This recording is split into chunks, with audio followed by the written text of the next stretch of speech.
Rebonjour tout le monde, bienvenue si vous venez de vous brancher sur la chaîne Fabenec et que vous regardez les vidéos. Tout d'abord, merci pour votre soutien, merci pour vos questions, merci pour vos messages bienveillants. Je les lis tous, j'ai pas l'occasion malheureusement de vous répondre à tous parce que je suis un peu victime du succès de la chaîne, c'est-à-dire qu'il y a de plus en plus de personnes, et c'est tant mieux, mais c'est pas évident pour moi de pouvoir répondre à toutes les personnes, mais en vidéo j'essaye de faire vraiment un maximum évidemment.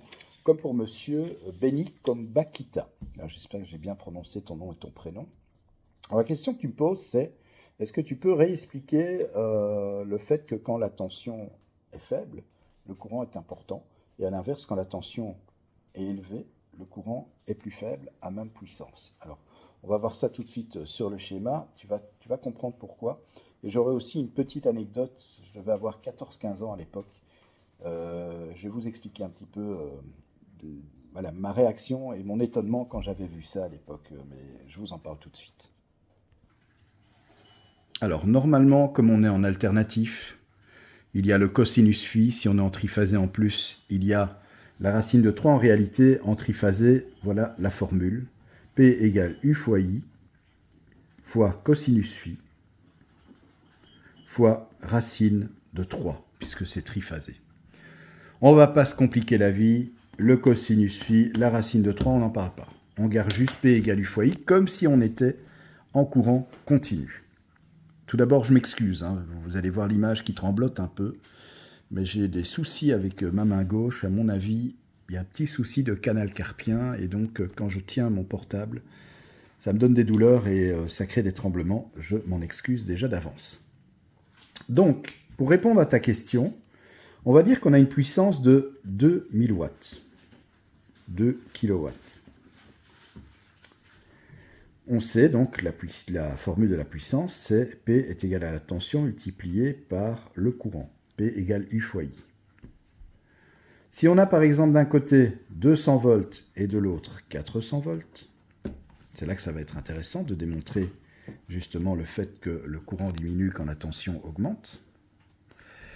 Eh bien, c'est que si je prends ici, pour avoir les 2000 watts, 200 volts, le courant, on le sait, c'est 10 ampères pour avoir les 2000 watts. En 200 volts, c'est 10 ampères. En 400 volts, il n'y a même pas besoin de calculer. On sait que c'est la moitié.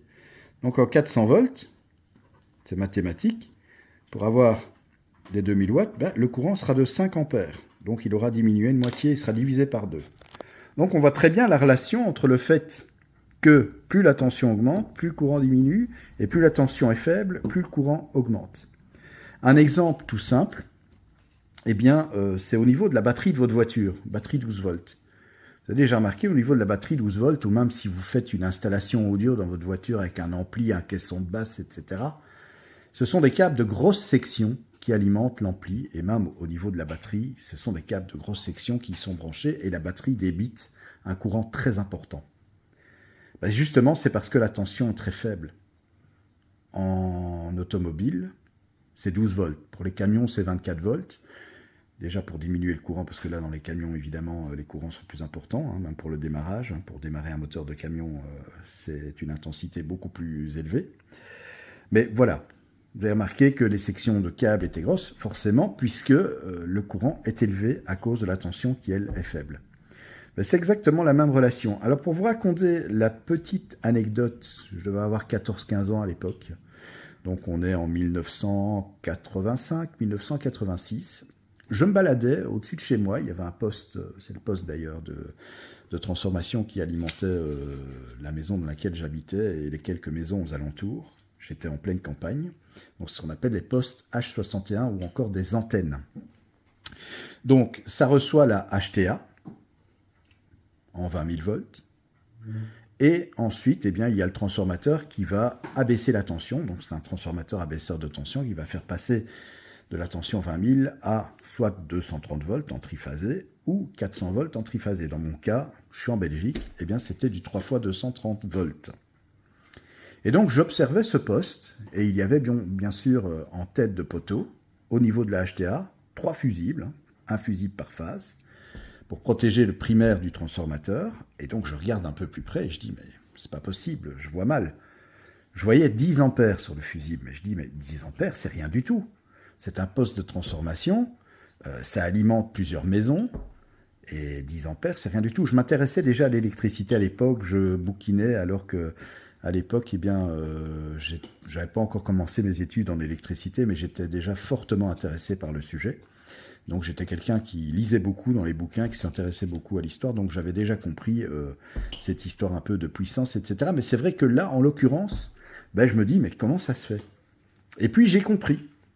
J'ai compris que, ben, effectivement, plus la tension augmente et plus le courant diminue. C'est d'ailleurs pas un hasard si on distribue l'énergie sur de longues distances avec des lignes très hautes, voire haute tension, parce que plus on augmente la tension et plus on diminue le courant, ce qui permet déjà d'une part de diminuer la section des câbles, et ce qui permet aussi d'avoir des lignes qui sont plus performantes, qui ont un rendement plus élevé, étant donné qu'il y a moins de pertes. Moins de pertes puisqu'il y a moins de courant qui passe dans ces câbles. Il y a moins de courant, mais la puissance est élevée. Elle est élevée puisque, comme je vous le rappelle, voilà la formule, puissance est égale à la tension multipliée par le courant. Voilà, ben la tension est très élevée, mais le courant, lui, est très faible. Je veux dire, allez, imaginons pour une ligne 20 000 volts, ben, si vous faites 20 000 fois, allez, on va dire qu'un courant de 1 ampère, ben, ça fait une puissance de 20 kW, 20 000 watts, ce qui est déjà pas rien. Donc vous voyez, ça permet quand même drastiquement la haute tension de diminuer le courant qui circule dans les lignes. Donc voilà pourquoi, parce que, comme tu m'as demandé de t'expliquer, voilà pourquoi effectivement, plus la tension augmente et plus le courant diminue, et à l'inverse, plus la tension diminue et plus le courant augmente. Voilà, tout simplement avec cette formule et ces deux exemples que je t'ai montrés, 200 volts, 400 volts. Alors j'ai pas mis 230 pour ne pas qu'on commence, je vais dire, voilà, on ne va pas commencer à faire des calculs, c'est beaucoup plus facile, je vais dire comme ça, pour bien comprendre. Ben ici, tu l'as compris, on a 2000 watts de chaque côté, la puissance est la même, mais par contre le courant sera plus petit, puisque la tension est plus élevée par rapport à ici.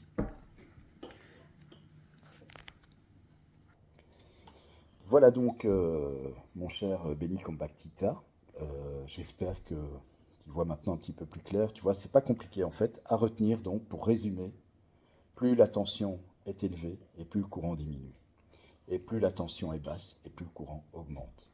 C'est mathématique en fait, hein, tout simplement. Effectivement, s'il y a un facteur qui diminue, l'autre va augmenter et inversement. Donc voilà, et à retenir la formule de la puissance. La puissance est égale à la tension multipliée par le courant. P égale U fois I. Voilà, je te salue, je t'embrasse, bon week-end. Et moi je vous retrouve dans quelques instants pour une nouvelle vidéo en électricité.